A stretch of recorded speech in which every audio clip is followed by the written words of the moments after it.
Energy. To report a gas leak, gas odor, or power problem, press 1. Otherwise, residential customers, press 2. Commercial customers and landlords, press 3. Para español, oprima 6. I should probably press 3 just to see what the If fuck's you are up. calling about a power outage, downed wire, street light, or any other power problem, press 1. For billing and payment matters, press 2. Please hold for an associate. For quality purposes, your call may be monitored or recorded. So is yours. For calling Black Hills, how can I help you?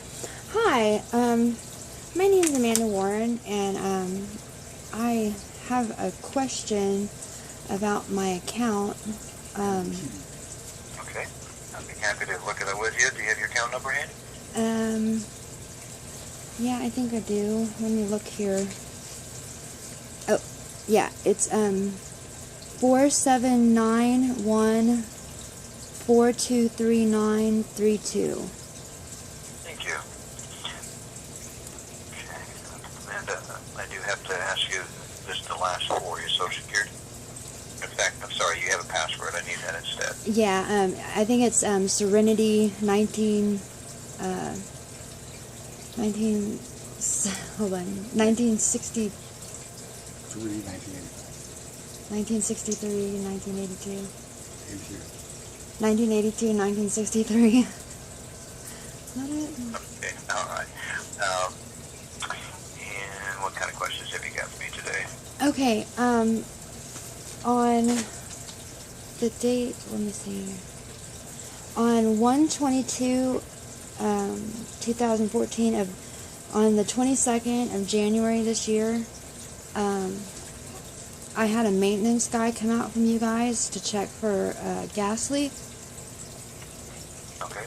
And he found that the gas valve was leaking on my my furnace. I'm sorry.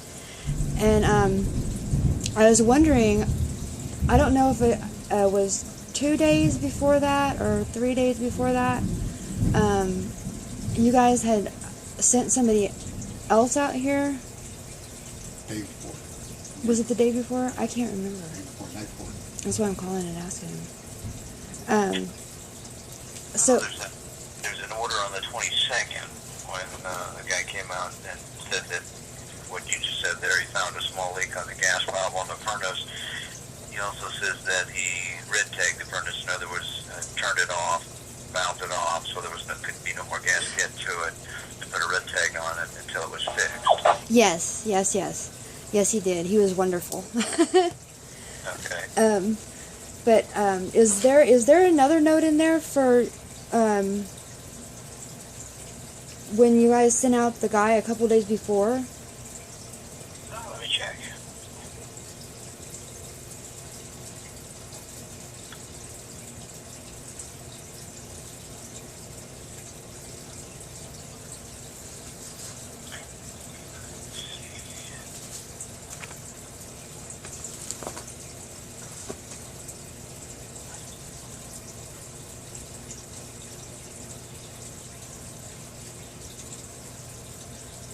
Just a moment.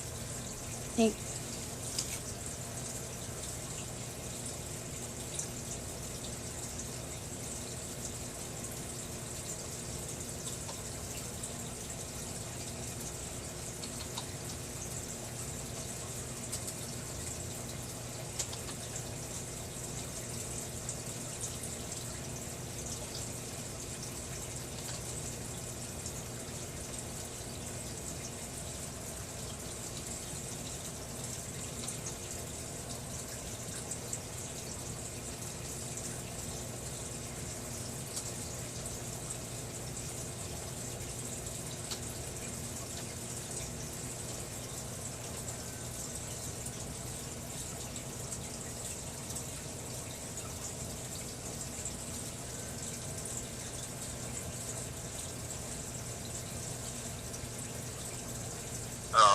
Amanda, I did find that. It looks like we were out about 5 days later, or excuse me, earlier. So let me take a look and see that one, the comment on that one there. Okay, thank you very much. Sure.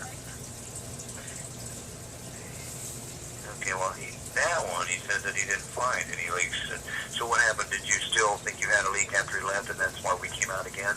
Yeah. Yes. Remember? Yes, Okay. it is because, yeah. Okay. Okay. I don't know what he did different than the second guy, but, you know, he says that he found that small leak on that valve. Yeah. How can I help you out with this, Amanda? Well, I guess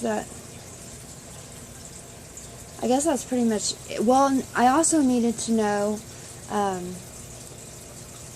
the P.O. box that you guys have us send our bill to, or, let me see here. What is your P.O. box? I mean, if you were going to send in a payment, or is that what you're asking me? Yeah, pretty much. Is there more than one P.O. box? No, just the one. It's P.O. Box 6001, 6001. It's in Rapid City, South Dakota. And the zip code is 57709. And of course, you send it to Black Hills Energy. But I guess I want to make sure, though, that you got all the information you wanted. I mean, you just called to confirm there was two of them. Is that all you wanted to know? Well, yeah, I mean, I guess so. Why you wanted to know about that way back in January? What? I mean, I guess I was kind of wanting to know his name, too. Well, I don't know what's... Can you give me a little bit more information? I want to help you any way that I can, Amanda, but I don't know if you got some questions about that call that day, or what? Why are you calling now about back in January? Well, because, I mean, I was curious because, when he came out, the first guy, he told me that gas couldn't make me sick and that it wouldn't hurt me, and he asked me, and I was really, really messed up from inhaling the gas and stuff.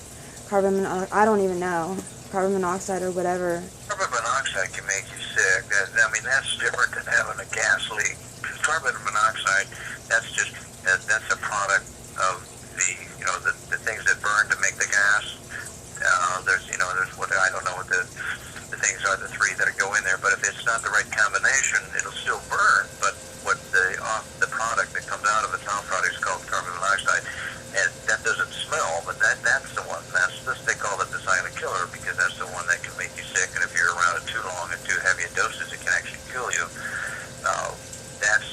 That's a byproduct of the flame there. But that a gas leak is just gas is getting out of in this case a valve or a pipe or something was cracked, that type of thing. A fitting was not tight enough, and then it's just leaking gas. And that, of course, that's got that strong rotten egg smell in it. So they do that on purpose. So it's easy to detect if you've got one, of any kind.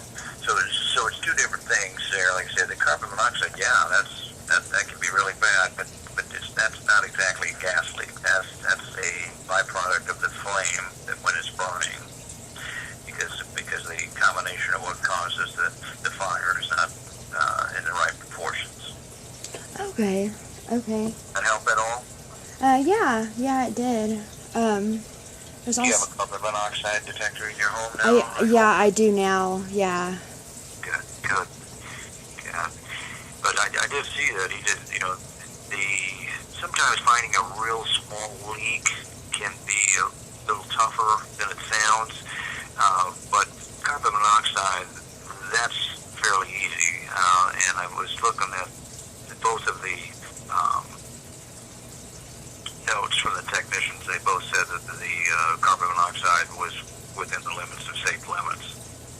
But again, the second one mentioned that there was a real small leak, which, like I said, that's not necessarily carbon monoxide. That's just a leak. That's just gas that's getting out of the pipe somewhere. Like I say, once in a while, fitting's not tight enough, or a valve is a little loose. Those types of things. But And I guess my other question is, okay, when something like that happens, when your furnace gets red tagged, and you guys come out and you red tag it, and all that, and somebody repairs it, what do you guys have to come back out and check it again? Well, we want to, and there's no charge to come out and check it again. I mean, we want to make sure it's safe for you. That's the reason why we red tag in the first place, is for your safety and no other reason. But, you know, some people get it fixed and then they don't tell us, but what we'd like to do is have you know you get it fixed, and then you have to call us to come out and take a look and check it again. Make sure everything is right, correct, safe. Okay. Is that like a policy for What a policy? to have that done? Like if you're a landlord or something. Like if you like. I don't know. Is that like a policy when you guys fix it, or is it just something you guys want to do if you want to? You mean to come back after it's fixed? Yeah. Yeah. I mean, we want to do that, but we don't. I mean, any licensed farmer or even somebody that's not licensed that thinks they know what they're doing can, you know, make repairs or try to make repairs on something, and we can't make somebody call us and say, hey, come check this because I'm done. I mean, if they want to go around, they don't tell us, and they do their things, you know, there's not a whole lot we can do about that. Okay. So it's not something that's in like a contract or anything that says that you've got to let us know when it's fixed. We want you to know, but there's, you know, nothing legal says you've got to let us know. Okay, that's kind of what I was wondering. Okay. I mean, but there's no reason not to, like I said, because there's no charge for us to do that. And, I mean, why wouldn't you want somebody to come out from the gas company and make sure that it's safe? Yeah, exactly. That's what I was thinking too. So even if, let's say your landlord says, okay, I got it fixed, you're okay now, you still call us and say, hey, this is supposed to be fixed. Can you come out and check this? Because you guys red tagged it before. Okay, cool. You don't need his permission to call us to come out and check the red tag, something that was fixed. Okay, that's kind of what I was wondering. Okay. That exactly what I was wondering. And also, and I just want to ask this one more time, and I know it's probably getting repetitive and old, but you guys don't have a P.O. box that is 6006? No. No. No. I take that back. It's in a completely different city. I was just looking at all our P.O. boxes. The first one I gave you is where you send in payments. P.O. Box 606, it's, excuse me, for things like, well, we call it, the department that gets those out of the P.O. Box is called customer correspondence, which basically does a few things, like if somebody wanted to send us a life support form, like a power of attorney form, a third-party release form, a landlord revert form, and then just general correspondence. That's still a legitimate P.O. Box for us, but it's not for payments. So there is a P.O. Box 6006, yes. So, but that's not where I would send my payment. Not for a payment, no. You can send your payment to 6001, and let's see, it's the same zip code, 57709, but it's just a different P.O. Box. Okay, and I was going to ask you also,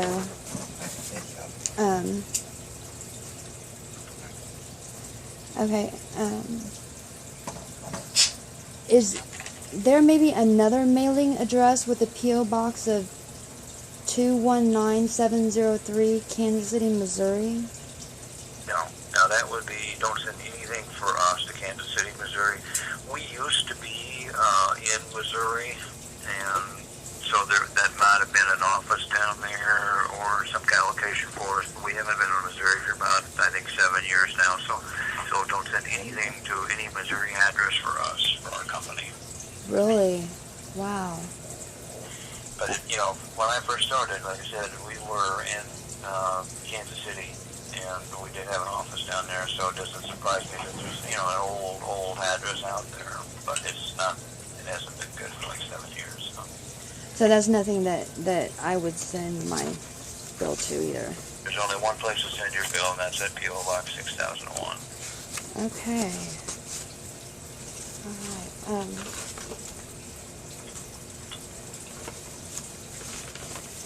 would there be any reason that? Okay, I guess that's all I have to. Oh, another thing. I guess I have a question. Is there anything in my about like maybe like the landlord, like a landlord contract on my account, like?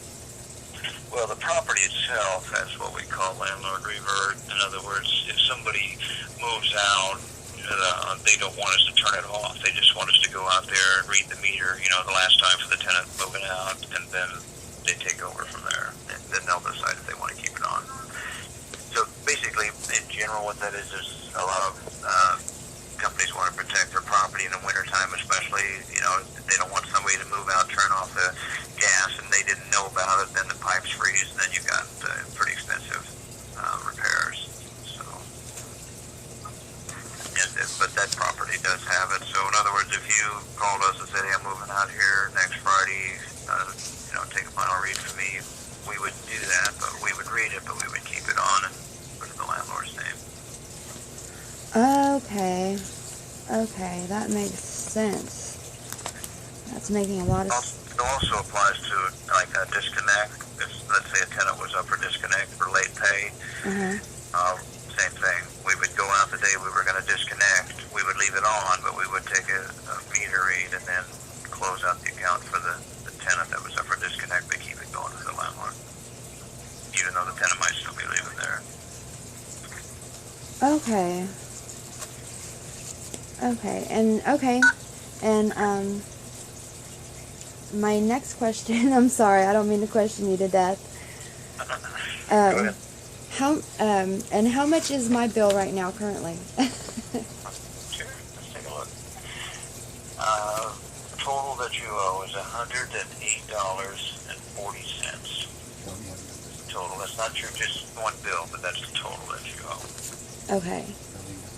And when is that due? Okay. Well, the current charges, which is like $31.51 of that, that's not due until the 30th of June. The rest of it's considered past due. Some of it's actually over 60 days, so you do want to pay that as soon as you can, at least the past due. I can give you that exact amount here. Give me just a second. Yeah. Out of the $108.40 that you owe, $76.89 is considered past due. Okay, and my question is like this last meter reading, was it a big difference from last month's or last reading?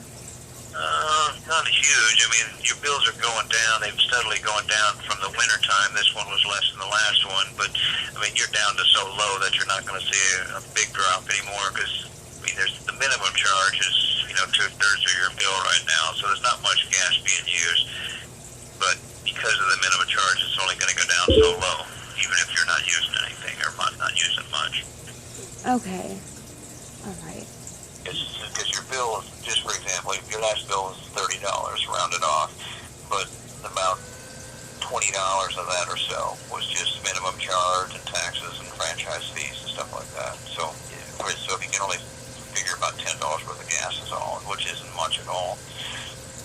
I'm guessing that since there is some usage, well, maybe you won't have any more. Last summer there wasn't any usage. So, during July, August, November, I don't know if nobody was in there or just, maybe it's just gas heat is all. Of last year there was no usage? In the summer. Were you there last summer? No. Oh, okay. Well, I was here in August. Okay. Yeah. Let me go back to summer before that and see if there was any usage. Very little. So it looks to me like it's probably just gas heat, I'm guessing. Well, if I go back 3 years, there was just a little bit during the summer. It might be a water heater that runs off of gas, but anyway, probably this summer your bills will bottom out around $25. I'm guessing $24, $25, and so there's not too much farther they can go because this last one was just 30. Okay. Okay. Well, I appreciate all your help. You're welcome. You have a And nice. you too. Okay. Take care. Bye.